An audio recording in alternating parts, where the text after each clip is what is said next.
Hello, welcome to Sinkers and Sliders podcast. My name's Pat Gorman. I'm with my buddy Matt Lowe. We're here to talk all things baseball and our experience playing pro ball, as well as coaching and also doing private instruction. A lot of topics that we'll touch on. I'm going to let Matt introduce himself. Yeah, I'm Matt Lowe, played with Pat.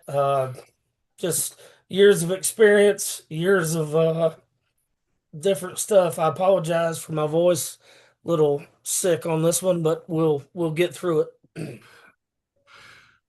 And my name is Pat Gorman. I played with Matt many moons ago, late '90s, early 2000s, and been coaching baseball ever since I got out, as well as owned a few indoor facilities. I know Matt does lessons, I do lessons, and we try to do our best to educate the youth on everything that we've experienced and learned throughout all the years playing baseball and kind of passing it forward. Yeah, and I mean I don't know that we're just dealing with the youth. I think we're dealing with the parents too. I think a lot of times these parents these days they don't have the understanding of the game that maybe I don't know. I mean, I didn't really have parents around that were interested, but I think we do just as much player and parent stuff as we do just player. I agree. I like when I talk to some of the parents, I say doing lessons with their kid, they don't hit 10 perfect balls in a row hitting, and all of a sudden like the body language starts to go south, and I'm like, I got to be a psychologist, a therapist, you know, as well as a baseball coach sometimes, and it's not easy. But there's nothing better than when you do make your suggestion or make your change on somebody, and then all of a sudden they see the difference, and it's like a light bulb goes off. That is definitely one of the better moments of teaching baseball. Yeah, I don't, I don't think I could keep doing it on a consistent basis if you didn't have that one out of one out of 10, 15 kids that light bulb goes off. You know what I'm saying? That's what keeps me going back to the yard, as they used to say. But I mean, just seeing a kid get better, that's it makes it worth it. Yeah, I agree. I agree. I was asked on a podcast 4 years ago, why do I coach? Which is such a broad question because there's could be 10 answers to it. But that was definitely one of my answers was, to see the development from, start to finish, from the beginning of a season to the end of a season, and also the relationships that you build, with the kids over the years. If you're a high school coach or a college coach, for instance, I know in Matt's case, he's coached his son, and I'm sure that their bond has gotten a lot, closer because of the game of baseball as well. Yeah, I mean, I would agree with that, and I think that there's a time that you coach your son, and then there's a time that you got to let go of the reins and let somebody else have control. Um, and I'm a big trust guy. I probably trust, I don't Two know, three or people. four people in this country. You know what I'm saying? And most of the coaches around here aren't one of them, but it's a big trust thing to let your kid go when you know more than what the coach that's coaching them knows. They just don't understand that. So it's a trust thing. Just it took me, Toby's 17 now, probably around 13. It took me till he was 13, 14 to say, there's nothing I can't fix at home. So go be around other coaches, go be around other kids. I'll fix what needs to be fixed at home, and we'll go from there. Yeah, I mean, I could attest to many phone calls from Matt over the years saying, "Let me ask you a question. Do you agree with this or do you agree with that?" And it seems like we're usually pretty much on the same page 90% of the time, if not more.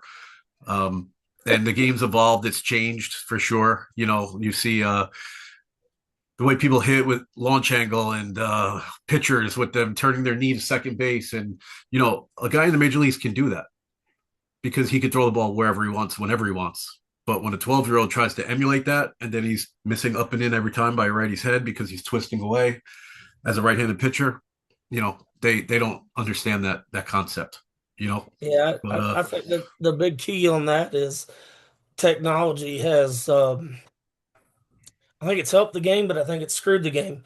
Like these kids can sit at home and pull up bullcrap YouTube interviews or shows or whatever you want to call them. I'm not a computer guy, but they can pull this stuff up. And me and you and in our time, what we tried to emulate was what we saw once or twice a week on TV, yep, or if we got lucky enough to go to a ball game, what we saw. I mean, I grew up in Ohio, so a few Reds games do down here, I mean, we'd have to go to Atlanta to get to a ball game, but if you were lucky, that's what you got to do.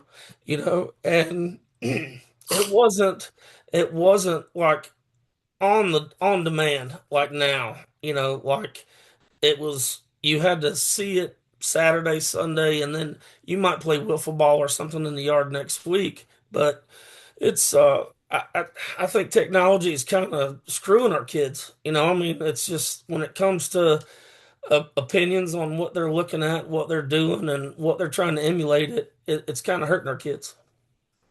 yeah. I mean, the difference is everything's right at their fingertips. You know, Yeah, like if they take a bad swing or they do something wrong with their swing, they can just Google it and say, "How do I fix this? How do I fix that?" Which obviously is not the right answer, but right. for us, it was a coach telling us and us having to basically trust, like you said, that guy and then do it. Um, but like I find myself a lot when I'm correcting kids or working with kids these days. I tell them, I'm not telling you this because you have to do it. This is me making a suggestion. I'm going to suggest that you try this. And usually I get one or two swings or one or two pitches, and they're like, I can't do it. Like, you did it twice. Like this is something that you need to work on playing catch for a week and then come back to me. It's not Yeah, it's not a magical fix. But yeah, no, I totally agree. Like as far as technology with getting the balls and strikes right, I'm like 50-50 on that. I kind of like the human aspect with an umpire back there. But I also obviously as a coach want the umpire to get everything right. So, right. you know, um, but as far as the analytics and all that stuff, you could have the best spin rate in the world on a curveball, but if you can't throw it for a strike, you're useless. Yeah, I mean, You know? I think I saw something. I don't know, maybe last year, maybe it was the Rangers, maybe it was somebody. Nobody really gives a crap how fast ball four is. So I don't care how hard you throw it if you can't put it in. If you can't put it where you want to, nobody gives a crap. You know what I'm Yeah. saying? Like, so, and I mean that's what I see a lot of these days on the pitching side is kids are wanting to chase that velocity, Oh like yeah, that's what it's all about. chase velocity, chase velocity. They couldn't hit a bear in the ass with a bass fiddle, but they want to chase velocity. Like, let's throw a strike before we worry about throwing 100. I mean, Yep. that's just me. And then we can work off of that, but we don't have to worry about throwing 100 before we throw strikes. Well, back in the day, I felt like probably around our era, that magic number was 90 miles an hour. If you threw 90 miles an hour, there's a pretty good chance you were going to get drafted. Yep. Where I got guys that are throwing 72 chasing velocity. Yeah. What are you chasing at? Yeah. It just So, doesn't make sense. When you and throw just 85, I'll be in your just to corner chasing 90 with you.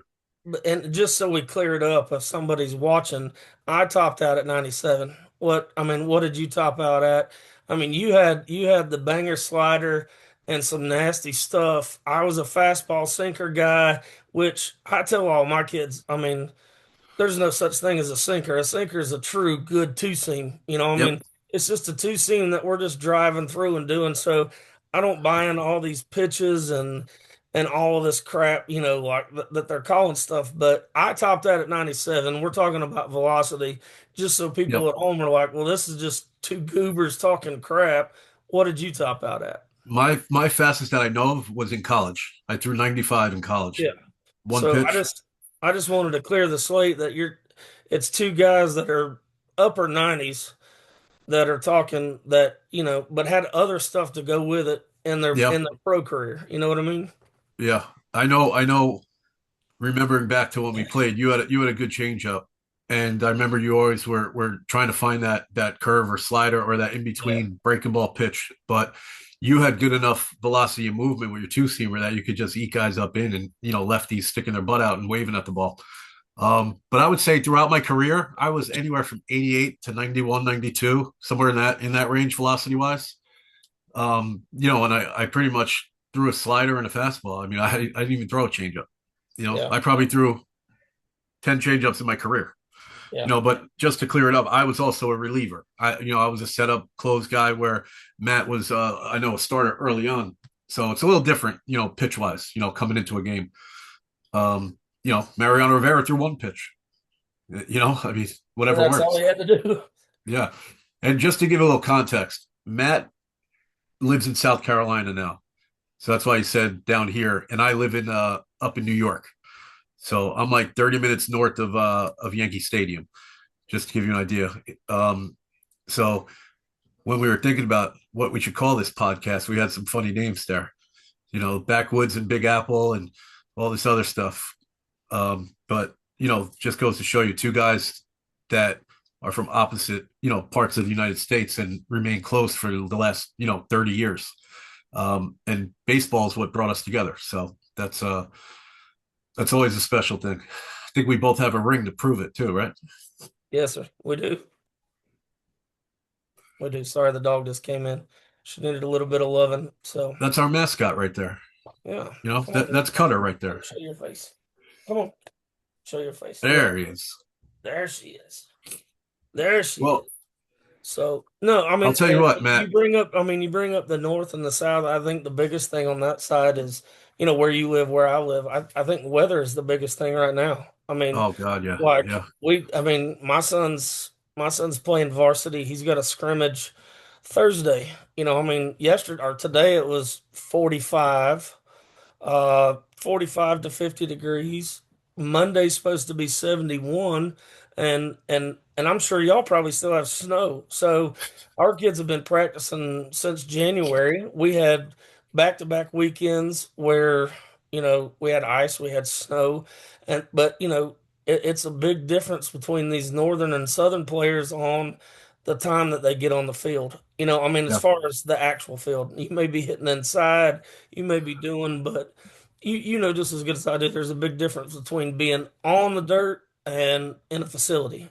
Absolutely, absolutely. I mean, our first game essentially this year, we start our season. First day of spring sports is March 9th. We go to Myrtle Beach the 26th of March. We come back. Our first game is April 4th. If if the field is playable, Right. so there's a pretty good chance that our first live at bat and first live ground ball, besides Myrtle Beach, Yeah. the 5 days we're down there, will be in our first game. Yeah. Everything else is taking ground balls on the gym floor. Yeah. A gym floor I and mean, like hitting yesterday, off us yesterday, machines. yesterday, Toby's the varsity team played a 10 inning game. So I mean, that was Saturday. They'd had ice and snow and Oh, did that's whatever, awesome. but I I mean, wish. they got a 10 inning inter squad in yesterday. Yeah. So that's I don't want to say a big difference, and I'm not like coddling the kids in the South and saying that they're better or they're whatever, because there's some nasty people in the North, but it's when you get that time on the field, it means something. Especially when you guys are playing. Just so they understand, I'm a varsity high school coach in New York at a school in Rockland County. So we obviously start later, but you guys get to play longer as well, right? So Yeah, like I our mean, summer season ends when you guys are our, going to school, I believe. our playoffs are like end of May. Like if you make the playoffs and it's going to be in May sometime. But Like no, that's us too. But how many games is their regular season? I think don't hold me to this. I think the high school league rule is you no more than 25. Okay, we play 20. I think so. I think we play 25, and you get so many. We've got we got 7 or 8 scrimmages, and then we have like a spring. We're at Myrtle Beach the week after y'all for a Yeah, tournament, which doesn't count towards that 25 total. You know what I'm saying? excuse me, sorry. Um, You're good. yeah, well, our season is April 4th to May 11th 5 weeks, and we play 20 games. Yeah. I mean, our season, like regular season, will start March, and then it will end in, I don't know. I'd have to look at the calendar, but it So ends. yours is a lot spaced out more than ours. Yeah. Yeah, ours Yeah. is very condensed. So it's like, we can't we there's no way we could get by a high school season with two pitchers that start. We need three, Right. sometimes four. We'll play 4 games in a week usually. Yeah. And most of the time we're 2 to 3.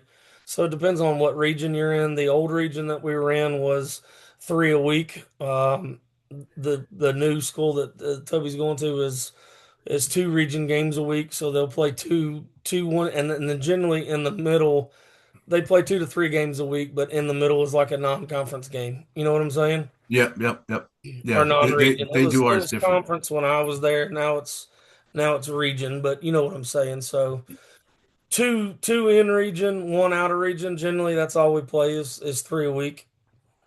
Yeah. See, ours is majority. We play non-league games the first 10, or first 8 or whatever, and then we play mainly our league games to the back end of the year. And I think the coaches like it that way because obviously you're going to hit a stride at some point. Right. Um, so, but again, I mean, I wish we played more. When I was in high school, I think we played 25. You know, Yeah. but I don't see how with rain and everything we could even get more than what we get in because when the school year ends, unless they really pushed it into June, which they kind of the state championships and stuff will be in early June. Yeah. So and then they're out of school the third week of June. So you got to kind of condense everything and leave a little leeway just in case there is rain or anything. Yeah. See, I think So our graduation's like 25th, 27th of May, something like that. So oh yeah, it's very everybody's out of different. school, and I mean, even like playoff state championship stuff, baseball will be done before graduation. So it'll be done by, I don't let me just look and see if she's got it on her calendar. Since my bride is letting me use her office to do this. Let's see. You'd be on a phone in a car in a truck somewhere. Well, I mean, that's where I don't, should be, but let's see. No, she doesn't have it on there. But I would say, like, looking at the calendar, probably graduation's like 26th, 27th of Yeah, so May, end of May. something like that. But that would, I mean, playoffs would be right around that. Or, I mean, state championship stuff would be right around that time as well. Yeah. All So, right. Well, I'll tell you what, this is, in my opinion, a good introduction for what we're going to be talking about here. All the stuff baseball related, more so, and we'll get into the weeds with pitching and hitting and kind of different philosophies that we've acquired over the years, and kind of debunk some of the stupid things that I see on Instagram reels and stuff like that. From our experience. Again, baseball is a funny sport because there's really no right or wrong. It's just whatever works for you. Like, yeah, there to an obviously if you're extent. holding the bat, Yeah. opposite handed, it's probably not going to work. But, a lot of things that some kids do, and I'm like, that kid will never hit. And then he ends up hitting the whole season. And I'm like, all right, well, prove me Yeah. wrong. Yeah. Yeah. I So, agree. I agree 100%. I mean, it's kind of like music. My family's a little bit of a music background, but it's kind of like music. I mean, there's not one way to do it exactly the right way. It's just you kind of have to feel your way and do your thing, but you need to be in front of people that understand that this isn't a cookie cutter organization. This isn't a cookie yeah, cutter coach, and I'm not going to make you do it my way. I want you to do the way that you're successful. yeah, So I yeah, think and like you said, I think that's a good way just to kind of get into it, just to let people know that we're not one-minded. Like you don't have to hold a two-seamer this way. You don't have to hold a changeup this way. You don't have to hold it back. You don't have to hold it out. You got to hold it where you can get it where you want it, and then that's when you mess around with things. yeah. I mean, the biggest thing is consistency. Yeah, If you want to hold it your way and you throw 2 strikes out of 10 with it, why yeah, wouldn't you want to try a different way just to try to elevate more than two? yeah, But again, like I said early on, like it's a lot of it is suggestion. But I didn't learn a slider on the mound during a bullpen. I learned it playing catch. yeah, That's where I really worked on it and got my grip and got a feel for it. So, but we can get deep into that as well, grips and pitches and stuff like that. Different things that well, you've learned. I when I rehabbed my Tommy John surgery, I probably learned more in that year than half of the time I played just because of Yeah, the guys that I was with. yeah. Um, but we'll get into that. Well, So I mean, it sounds good. Yeah, I mean, we didn't even. I mean, I think we did pretty good. We didn't even drop any big names or no no, F bombs or anything like that. So I think you no, just we kind kept of it clean, man. just kind of roll with it and go. And I mean, there's names that you can drop. There's names that I can drop. And you talking about learning stuff. Who we learned it from Yeah, is, that's a big thing that a lot of people will know and some won't know, but they'll know that it's not. We didn't learn our crap on YouTube. You know what I mean? Like no, I the, don't know. the names that me and Well, you I'll can drop drop. one name, and I guarantee he's in your top three of pitching coaches ever. But Al Jackson with the Mets. Yeah, yeah, Yeah, I mean yeah. that guy just And told me and one Steamer. thing. I mean, One thing. Steamer and Bob Stanley, like Yep, he was good. that was, he was just kind of the laid back guy that's like, nah, Hide here's your what you dip. need to do. Hide your Yeah, dip with Stanley. yeah, It's yeah. gone right out of your locker, boy. Don't miss room check. I lost that one too. That's So, right. all right, I'm gonna see if I can turn this off a record, All right. Well, this and is you Sinker over can. there, Slider podcast. Peace out.